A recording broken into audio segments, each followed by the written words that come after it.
Never fucking had it. Shut No way. Never fucking No had it. way. Like, Austin, you trying to tell us something else right now?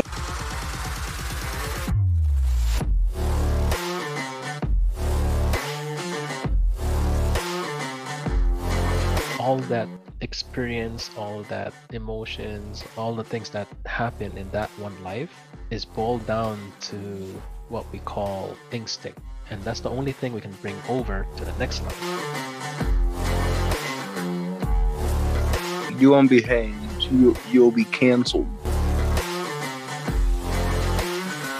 Coincidence?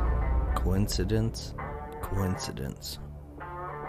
There cannot be three.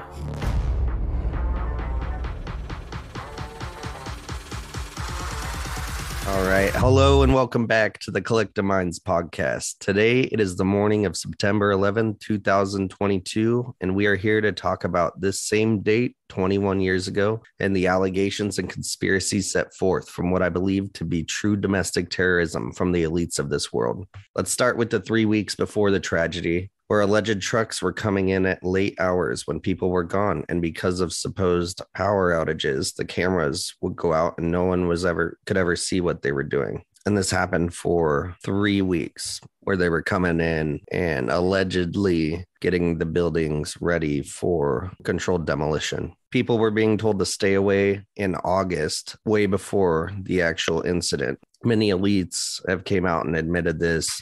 People of important positions have came out and said this. So what's your idea on the preparation, Jay? Have you ever thought about that? Preparation? Yeah, if it was a controlled demolition, how would they have gotten it done while there's so many people that work there and everything? Scheduled maintenance or building maintenance. It's too broad to label it as a certain thing, because building maintenance could be HVAC maintenance, electrical maintenance, Right. structural maintenance, like stuff like inspecting the building, checking for water leaks. Like all of that falls under that building maintenance. Right, And you can something that schedule would that. just be casual.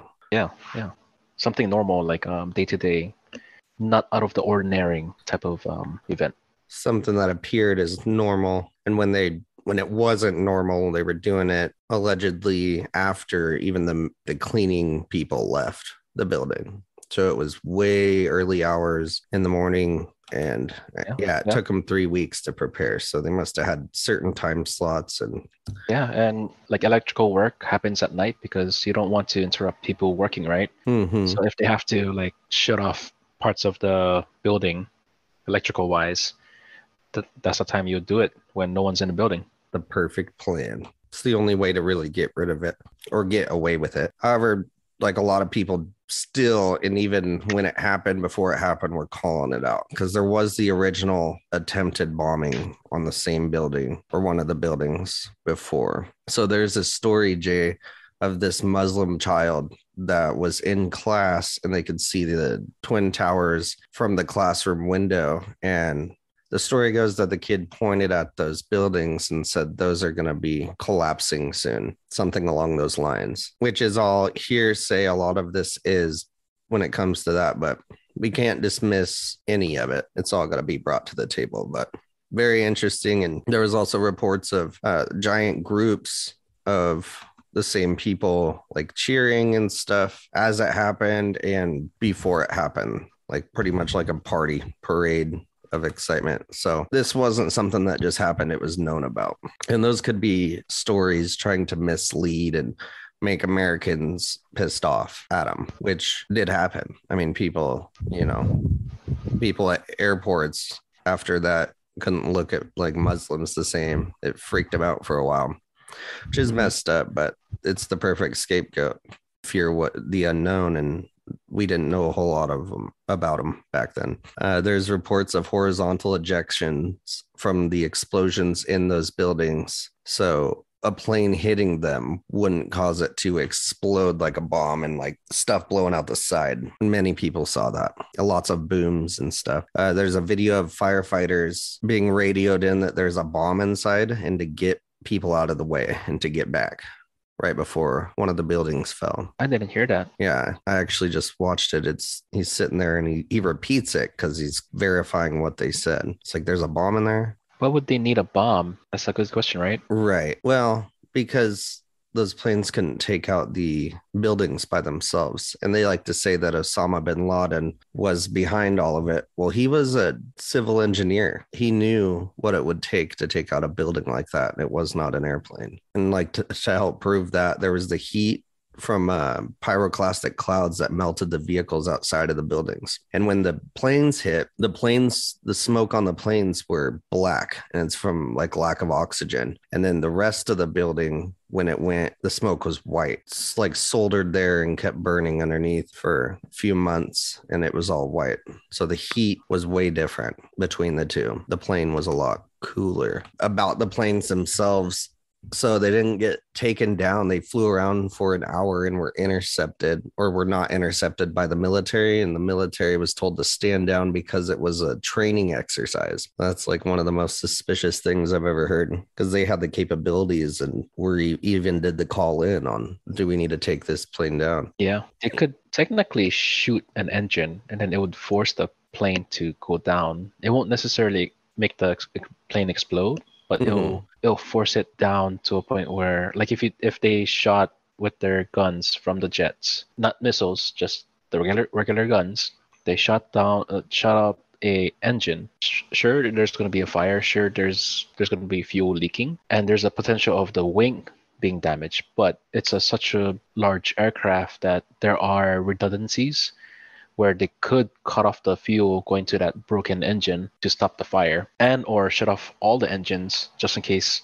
there's a potential of the fire spreading. So, right. And then at that point, they could just glide and do like a soft crash, a controlled crash. Mm-hmm.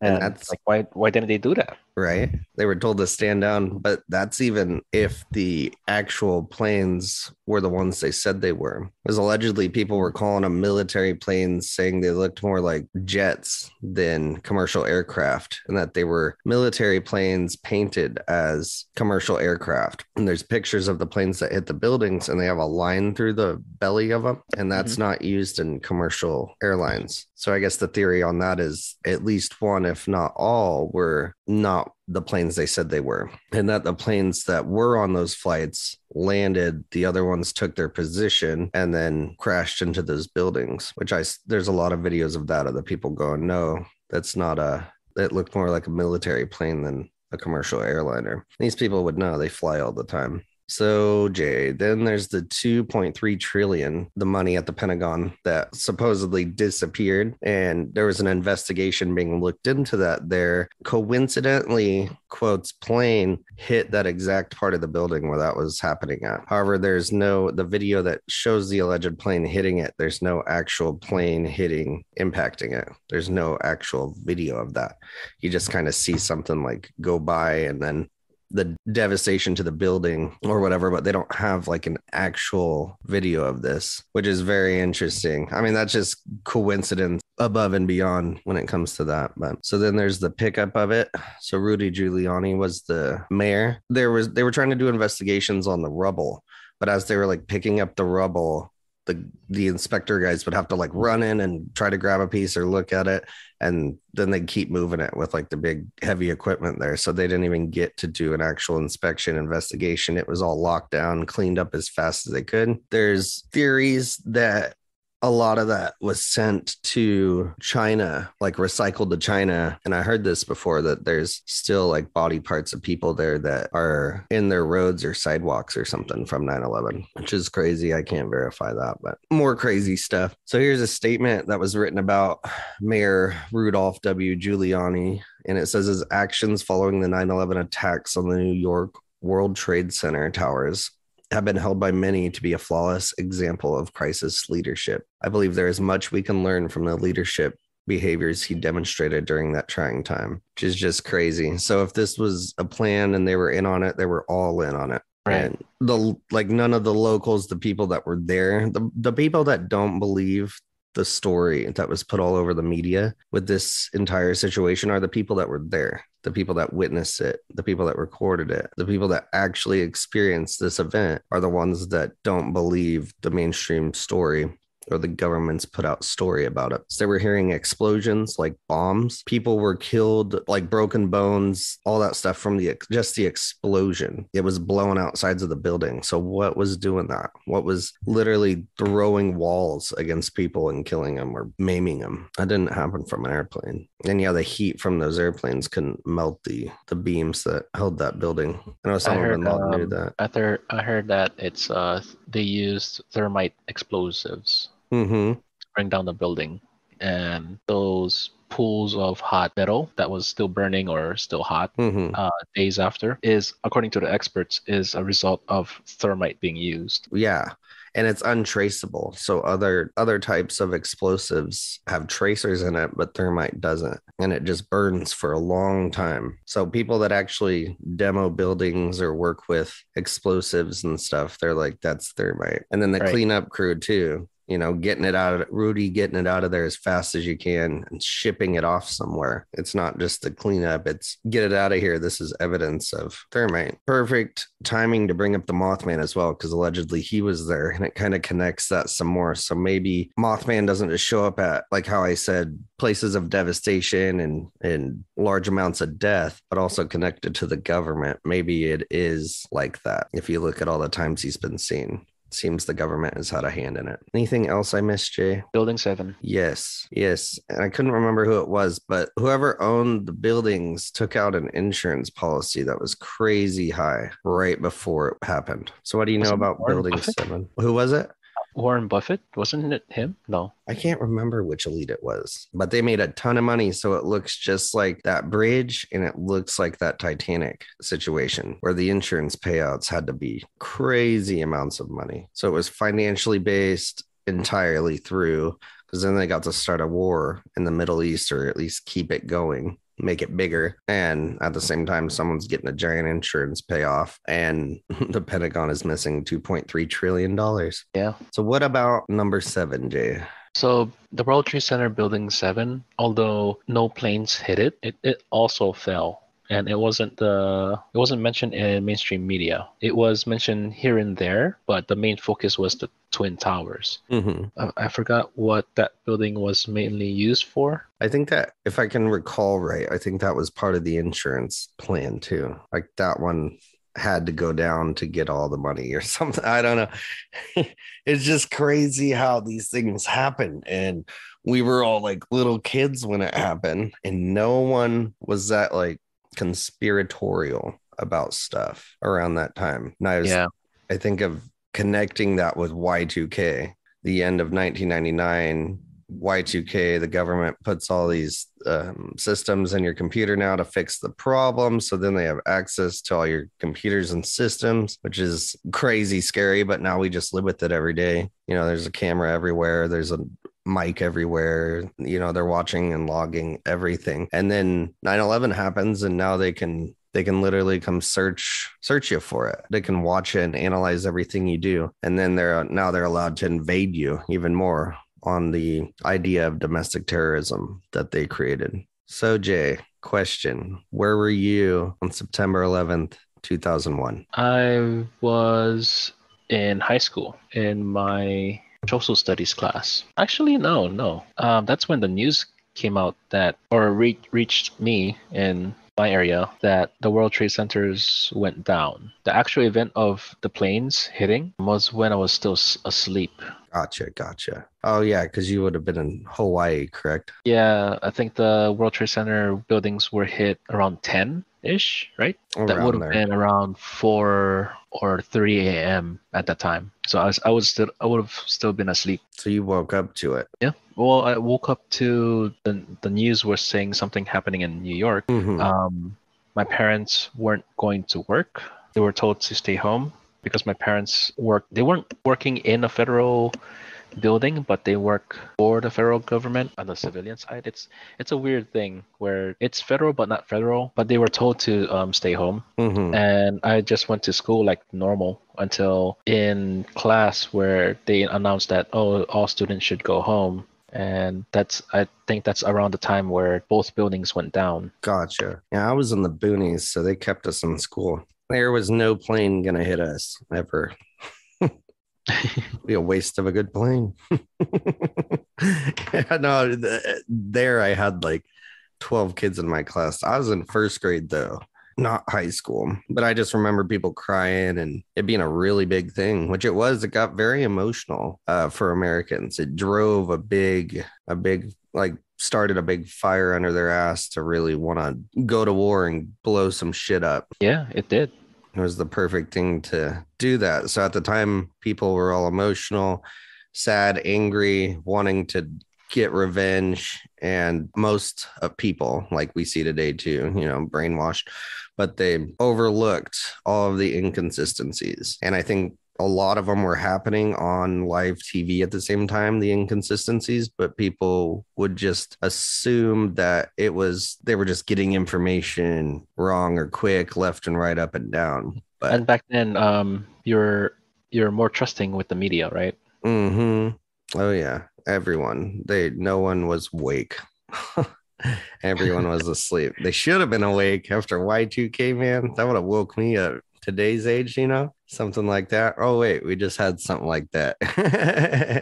It lasted a couple of years, but which back then that was like Alex Jones talking about it being an inside job and stuff. He was doing that. So he had a following, but it wasn't as big as it is now. Pretty much it comes down to political figures knew it was BS. The locals knew it was BS. Anyone that was there knows it's BS. The police and the firefighters know it's BS. I find it interesting that the 9/11 event is similar to the bombing of Pearl Harbor, in which the event happened and then a whole bunch of people wanted to sign up and like go to war or like want to get payback type of thing. The difference between those two events is during World War II, information doesn't travel instant, right? So it was months after the event that people in New York or people on the East Coast heard about what had happened in Pearl Harbor versus 9/11, where media, the internet, social media was everywhere. Like emails was up, being used heavily back then. And that type of information, planes just crashed into the World Trade Center buildings and taken down and a whole bunch of people died. That information was propagated within the week, right? And within days. Versus back then, it took a long time because everything was through telephone or newspapers. They had television, but it wasn't really. It was like a luxury. Mm-hmm. So if you had television, you're pretty well off. But your source of information was newspapers or word of mouth, or if you're lucky to have a phone, like family members, people telephoning you and passing the information along. Yeah, it's gnarly. It's almost like the same blueprint looking at it. You get it set up because I believe that they knew that Pearl Harbor was going to happen. Yeah, definitely. So another thing with Pearl Harbor is that leading up to the bombing of Pearl Harbor, military intelligence knew something is going to happen, that it was planned that a Japanese fleet will be crossing the Pacific Ocean to do a bombing. They didn't know if it was Wake Island or these other military installations, but they knew ahead of time. If you guys watch the documentary, they put it in there as like a clear failure of communication, because the guys in Hawaii thought it was like, it's a normal flight that's early. People in Washington didn't receive the proper communication until it was too late. The actual declaration of war from Japan was received hours after the actual bombing happened. And the presidency, I think it was Truman, they knew about it. It's just they didn't plan to do anything about it. They did plan in the aspect of moving their carriers out of Hawaii. So only I think it was just the destroyers and battleships. Yeah, the destroyers and battleships were the ones that were left in dock in Hawaii at the time of the bombing. So at least the aircraft carriers were safe with the planes on them, which is a little fishy. So like if you knew bombing was going to happen, wouldn't you want to save more? Like battleships are a lot more useful, right? because they can do long range artillery. But then again, you do have the planes on It's the aircraft crazy. carriers. It's like they baited them into getting bombed. Yeah. That's what Yeah. it feels like.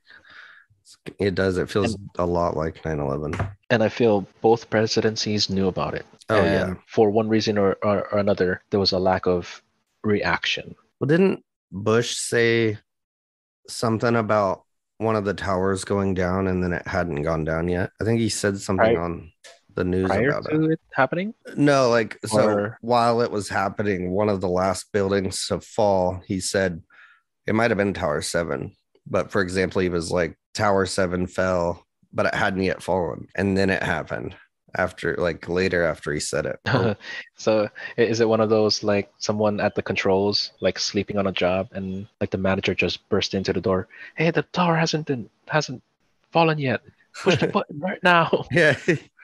Oh shit, he said it. We better try to cover up their tracks. Yeah, it was like he made a mistake. Yeah. Because I don't think the intel would come in wrong. That's some serious. It's the president. That's a real fuck up.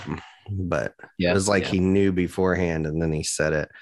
Like he had the times like at this time, this is going to happen. This time, this is going to happen. And he just had the time wrong in his head and said the wrong one. And remember that one footage where Bush was reading to a class of kids and then Secret Service walked in to interrupt him? Yeah. And then whispered in his ear? Yeah. Yeah, so they knew something was happening. Oh, yeah. And Bush didn't really do much. Or he just continued reading to the kids. Right. That's crazy, man. Like to know which elite group had most to do with that. I'm pretty sure it was the Obamas. The Obamas. The Clintons. Yeah. Well, I wasn't gonna say their name because there's a chance this video might be banned or taken down on YouTube. Well, it's all allegedly, so it can't be. This is all allegedly. It's There's pretend. no medical world. There's no medical misinfo. There's no nothing. Just so YouTube knows. Speculation. Just so all platforms know. Yep. Speculation. Allegedly. Not actual history. Theorized.